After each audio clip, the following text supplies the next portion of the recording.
I'm not gonna sugarcoat it. You're in for a really weird night.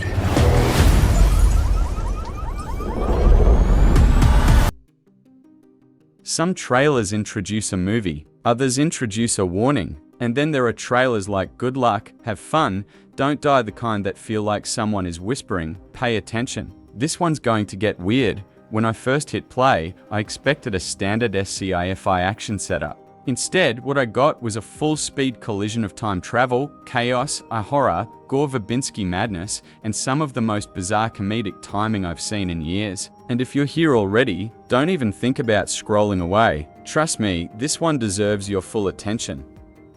This film marks Gore Verbinski's long-awaited return to the big screen, his first feature since A Cure for Wellness nearly a decade ago. And he didn't come back quietly. He came back with Sam Rockwell in a trench coat, screaming about the future being completely FK'd. If that doesn't hook you, nothing will.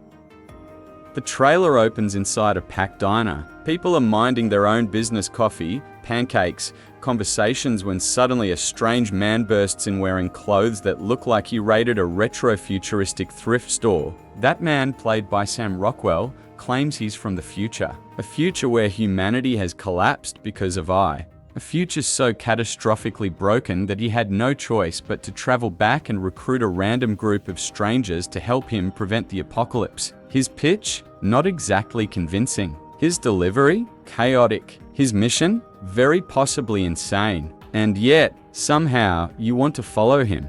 As the trailer unfolds, we're introduced to his accidental recruits, a nervous teacher played by Michael P., a fearless but confused character played by Lu Richardson, Zazie Beetz bringing a signature chaotic energy, Juno Temple adding heart and unpredictability, and several others who look like they have absolutely no business saving the world.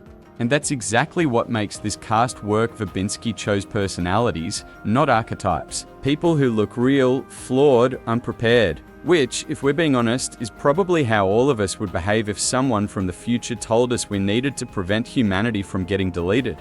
One of the standout clips in the trailer shows Michael P.'s teacher staring in horror as his students suddenly freeze, their phones hijacked by an IAPP that begins speaking through them. That moment hits differently, like a modern digital possession scene.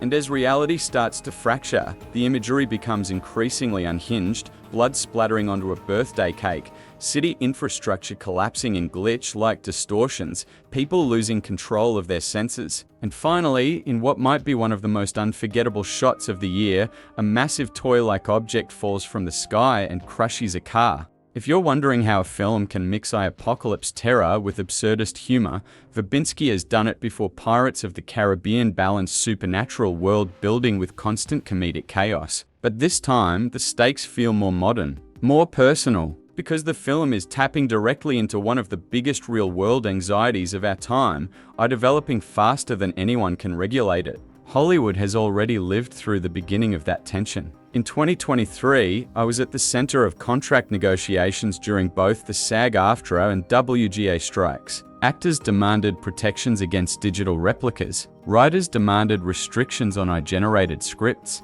Even Oscar-winning films like The Brutalist faced backlash when it was revealed AI had been used to adjust actors' accents. And of course, when the AI actress Tilly Norwood was announced, the film industry nearly set itself on fire. So when Rockwell bursts into a restaurant shouting about AI destroying the future, yeah, it hits a little too close to home. But the trailer makes something else very clear. This movie is not a lecture. It's not a documentary. It's not a bleak sci-fi cautionary tale in the style of Arrival or Ex Machina. It's chaotic, unpredictable, darkly funny, and strangely hopeful in its own off-kilter way. Every terrifying moment is paired with an absurd one. Every thread is matched with an awkward conversation or a visual gag. There's a rhythm to it, tension, humor, tension again, which feels distinctly Verbinski. And Rockwell? He's the glue holding the insanity together. His ability to switch between dead serious urgency and comedic absurdity makes him the perfect choice for a character who is both a savior and a complete disaster. You believe him, even when he looks like a lunatic. And honestly, that's the magic of Sam Rockwell. As the trailer escalates, the message becomes clearer, reality is breaking. AI is rewriting human behavior, time feels unstable, and the world is just one wrong choice away from total collapse. If you're into big-scale sci-fi action with a personality, this movie is aiming directly at you.